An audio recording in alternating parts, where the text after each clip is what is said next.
First though, as I'm sure you know, Prince Philip has spent his first night back at Windsor Castle. He's on many of the front pages, leaving hospital yesterday.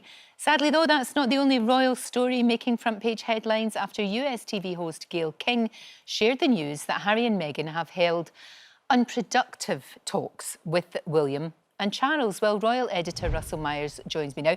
Let's start with the good news. Philip out of hospital, back home, and by all accounts doing very well.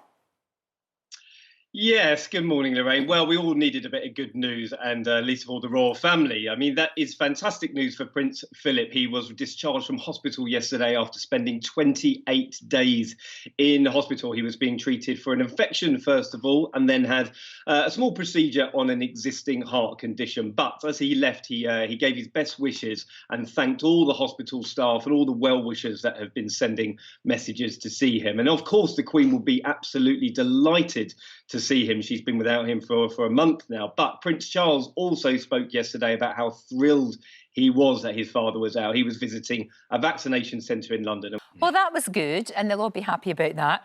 But maybe not so happy about the fact that we all know that they've had talks, Harry, Charles, and William, of course, but they didn't go too well. And we know that because it was on American telly.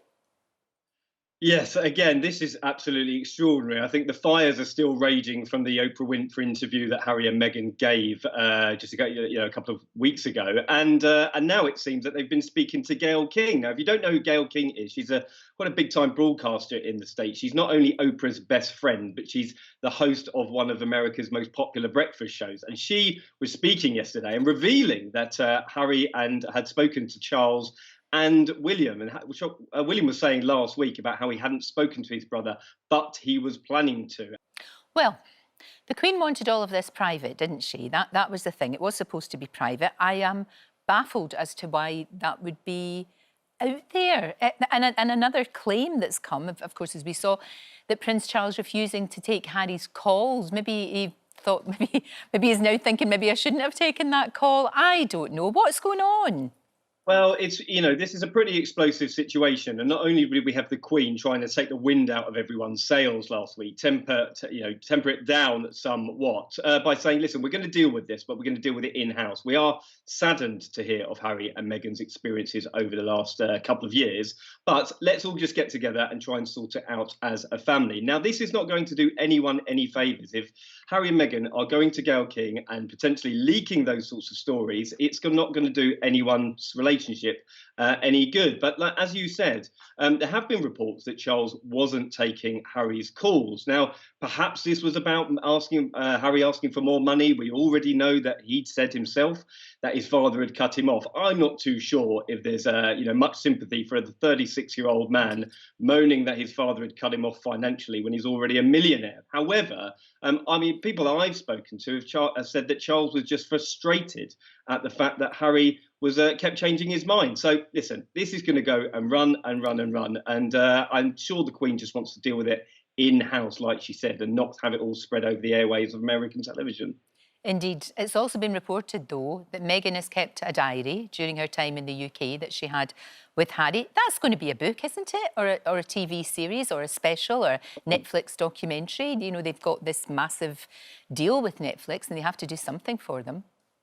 Well, listen, they've already pressed the nuclear button by going on Oprah, haven't they? And this has been long rumoured that Meghan, she'd already had this lifestyle blog called The Tig before she was a royal, which was very, very popular. And she's known to have kept a diary during her time within the royal family. Now, this would be absolutely bombshell stuff if she was to go and release it. Now, I've already said that if they don't get their way, if they're not satisfied with the conversations that are taking place in-house, then it could be the situation where they will be releasing diaries, releasing a tell-all documentary on Netflix. I mean, nothing's off limits at the moment, isn't it? And I think we're just talking about every twist and turn at the moment.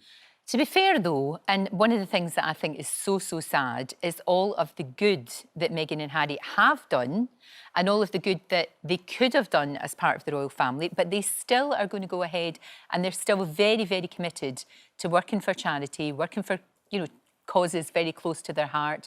I don't see Harry completely, he will obviously continue with the Invictus Games, and his links with the military, You know, so that will continue. It just won't be under the umbrella of the royals. Well, this is exactly it. Okay, and so yesterday it was revealed that they've changed the royal cipher. You know, they had the sort of M and the H, which was very fancy with the crown on it, and the Queen was telling them they couldn't have Sussex royals, so they set up this new Archwell Foundation. Now, when they left the royals, they were talking about how service is universal, and I think this is what we want to see from them. I think that's a letter that they'd sent to a school in the UK and thanking everyone for their well wishes, and that's what we want to see from them, isn't it? There is definitely a lot of excitement about this new charitable endeavour, and unfortunately we're talking about the wrong things. We're talking about the sort of frayed relationships that we're seeing disintegrating before our very eyes, and whilst we're talking about that, we're not talking about the charity stuff, are we? So hopefully they can get their business in order, and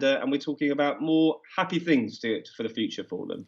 I hope so. I really do, and they have to sort of maybe just keep it under wraps and you know, do all of that privately and quietly.